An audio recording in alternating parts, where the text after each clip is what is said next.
पता है बच्चे, ये सवाल सॉल्व करो, मुझे थोड़ा सा डिस्कशन करता हूँ मैं। जब हम स्ट्रगल के फेस में होते हैं ना, हमारे साथ प्रॉब्लम क्या होती है, और आप में से बहुत सारे बच्चों के साथ प्रॉब्लम होती है। ये होती क्या है कि मान लो हमने तैयारी शुरू की, फाउंडेशन से ही तैयारी करी, हमने सोचा कि यार एक ही बार सबको खत्म करना है, मैथ्स फाउंडेशन से पढ़ेंगे, एक बार क्लियर करेंगे। फिर होता क्या है, बीच में कोई फॉर्म आ गया। मान लो हमने बैच शुरू किया था मार्च से, मान लो अप्रैल में कोई फॉर्म आ गया, अभी फलाने एग्जाम का फॉर्म है, अप्रैल में आ गया, सितंबर में पेपर होगा। तो फिर हमारा दिमाग, जिस दिमाग से हम लगे थे कि एक बार खत्म करके फिर जो आपके फॉर्म आएंगे सबको भरेंगे, वो चेंज हो जाता है। फिर हमारा सितंबर टारगेट बन जाएगा, और मार्च से लेकर सितंबर के बीच में जितनी पढ़ाई होगी उसी में ही हम एग्जाम दे के आ जाएंगे। इनकेस नहीं हुआ, फिर हम नई शुरुआत करने की कोशिश करेंगे कि अब तो भाई साहब सब कुछ भूल के शुरू से तैयारी शुरू करनी है। मान लो सितंबर से आप लगे तैयारी करने, अक्टूबर में फॉर्म आ गया किसी एग्जाम का कि भाई जनवरी में पेपर है, फिर आप सब कुछ भूल के जनवरी को टारगेट कर लेते हो। वो 3-4 महीने, उन 3-4 महीने में चारों पांचों सब्जेक्ट को रगड़ रगड़ के पढ़ते हो, मैथ्स भी पढ़ रहे हो, रीजनिंग भी पढ़ रहे हो, जीएस भी पढ़ रहे हो, इंग्लिश भी पढ़ रहे हो, हिंदी भी पढ़ रहे हो, जहां पर इनमें से जो भी आता है। क्या 4 महीने में चारों सब्जेक्ट में परफेक्शन आ सकती है? क्या 4 महीने के पीरियड में चारों सब्जेक्ट में परफेक्शन आ सकती है? कभी नहीं आ सकती। तो यही पूरे साल भर में हमारा रोटेशन चलता रहता है।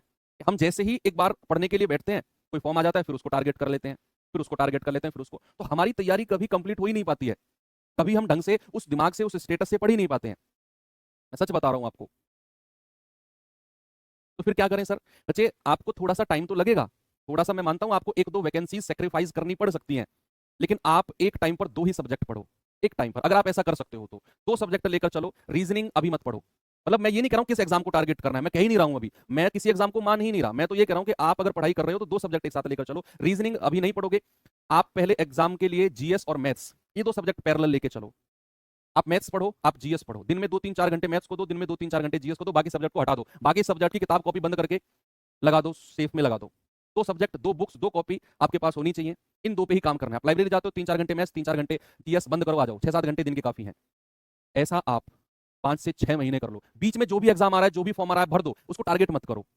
हमारे अंदर लालच आ जाता है, यार देख लूँ ये 3-4 महीने में तैयारी होगी, सिलेक्शन हो गया तो मजा आ जाएगा। सिलेक्शन तो तब होगा जब आप उसके लिए तैयार हो जाओगे। ये लालच ही तो हमारे दिमाग को डेवलप नहीं होने देता है। आप 6-7 महीने दो सब्जेक्ट पे कमांड बनाओ। जैसे ही 6-7 महीने में एक सब्जेक्ट खत्म होता है, मान लो मैथ्स खत्म हो गया, उठाकर रीजनिंग ले आओ, मैथ्स हटा दो, रीजनिंग ले आओ, मैथ्स को 2-3 घंटे अलग से देने लग जाओ प्रैक्टिस के लिए, बाकी टाइम रीजनिंग शेयर कर लेगा उसका। फिर रीजनिंग मान लो 3 महीने में खत्म हो गई, फिर रीजनिंग को हटाओ, हिंदी या इंग्लिश में किसी एक को ले आओ। जीएस पैरेलल चलती रहेगी। जीएस तो ऐसा सब्जेक्ट है वो चलता रहता है सालों साल। ऐसे होती है तैयारी। आप एक साल अपने आप को दे दो इस तरीके से, एक साल पूरा।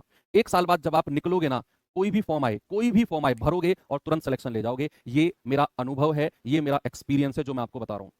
लेकिन उसके लिए बहुत ज्यादा डेडिकेटेड होकर बैठना होता है। हमारा जो दिमाग है ना, ये बड़ा लालची होता है। कोई कोई हमने वैकेंसी देखी, अरे भाई साहब 50,000 वैकेंसी, 50,000 वैकेंसी, 50,000, भाई मेरा नंबर आ जाएगा, मैं अब तैयारी करना, इसी इसी एग्जाम की तैयारी करूंगा अब मैं।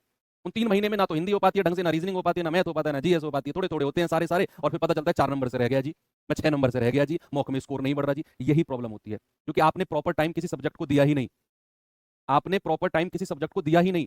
आप एक साल अपने आप को दे दो, भूल जाओ कौन एग्जाम हो रहा है, कौन फॉर्म आ रहे हैं, भरते रहो, एग्जाम देते रहो, उस पर फोकस मत करो। ये ट्रैक आपका एक साल के लिए फिक्स कर दो, और तब आप एग्जाम देखना अपने कैसे होते हैं, है ना? सर जनवरी से दो सब्जेक्ट पढ़ रहा हूँ, वेरी गुड।